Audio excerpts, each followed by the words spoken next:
പ്രശസ്തനായ ക്രിമിനൽ അഭിഭാഷകനായ advocate BA Aloor അന്തരിച്ചു എന്നുള്ളതാണ് നമുക്കറിയാം. ഒട്ടേറെ വിവാദമായിട്ടുള്ള സൗമ്യ വധക്കേസിലടക്കം അതുപോലെ തന്നെ രണ്ടൂർ നരബലി കേസിലടക്കമൊക്കെ പ്രതിഭാഗത്തിന് വേണ്ടി വന്നിട്ടുള്ള അഭിഭാഷകൻ കൂടിയാണ്. വൃക്കരോഗത്തെ തുടർന്ന് ചികിത്സയിലായിരുന്നു BA ആളൂർ. മരണം ആരുടേതാണെങ്കിലും വേദന തന്നെയാണ്.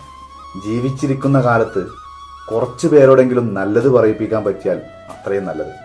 അഡ്വക്കേറ്റ് ആളൂരാൻ നല്ലൊരു വക്കീലാണ്. ഒരു പ്രൊഫഷൻ എന്ന നിലക്ക് അദ്ദേഹം നല്ലൊരു അഡ്വക്കേറ്റാണ്. പക്ഷെ മനസാക്ഷി എന്ന് പറഞ്ഞൊരു കോടതി ഇല്ലേ നമുക്ക്? പണം എല്ലാത്തിന്റെയും മേലെയാണെന്ന് ചിന്തിച്ച് ഏത് കേസും ഏറ്റെടുക്കുമ്പോൾ ന്യായോ അന്യായോ മനസാക്ഷിയോ ഒന്നും വകവെക്കാതെ പണത്തിന് മാത്രം പ്രാധാന്യം കൊടുത്ത് ഏത് കേസും ഏറ്റെടുത്ത് വിജയിപ്പിച്ചു കൊടുക്കുമ്പോൾ രക്ഷപ്പെടുന്നത് ഒരുപാട് പ്രതികളാണ്, നഷ്ടപ്പെടുന്നത് ഒരുപാട് ആളുകൾക്ക് കിട്ടേണ്ട നീതിയാണ്. അങ്ങനെയൊക്കെ ചെയ്യുമ്പോൾ അദ്ദേഹത്തിന് എത്ര പേരുടെ പ്രാക്കുണ്ടാവുന്നറിയും, എത്ര കുടുംബത്തിന്റെ കണ്ണീരുണ്ടാവുന്നറിയോ അയാൾക്കെതിരെ സാക്ഷി പറയാൻ. ഓരോ ദിവസവും ഓരോ മിനിറ്റിലും അദ്ദേഹത്തിനെതിരെ എത്ര കുടുംബത്തിന്റെ പ്രാർത്ഥന ഉണ്ടാവും, എത്ര കുടുംബത്തിന്റെ പ്രാക്കുണ്ടാവും. പണമല്ല വലുത്. കുറച്ചെങ്കിലും നമ്മൾ നീതിയും മനസാക്ഷിയൊക്കെ പരിഗണിക്കണം. ഓർക്കുക, പണമല്ല വലുത്. പണം വിരുന്നുകാരൻ മാത്രമാണ്. അതൊരിക്കലും നിലനിൽക്കൂല.